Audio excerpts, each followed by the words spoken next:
All right, guys, so I'm here to talk to you about finding REQ in a complex circuit.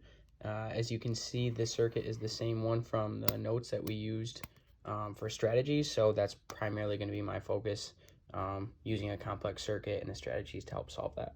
So the biggest tip I can give is to try and condense as much as you can. Here we have a fairly simple circuit, even though there's multiple resistors. So the first thing that I see is R3 and R4 are in series.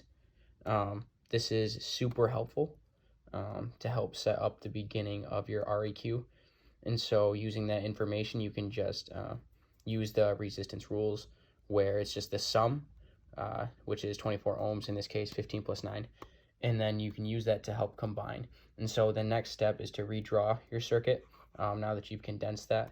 So R3 and R4 is shown right here, and that's in parallel with R2. So given that information, you can use this little shortcut right here, which is R1 times R2 over R1 plus R2 is equal to your total resistance for that. I renamed it R6 to make it simple.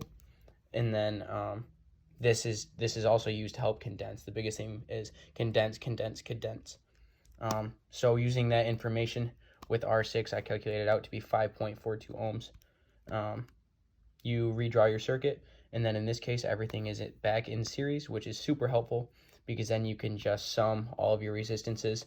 The voltage here doesn't really matter. You can use it to find your current, but in this case, to just find the REQ, you can just use your rules for resistors in series and in parallel to help find your REQ. And then the total answer is this.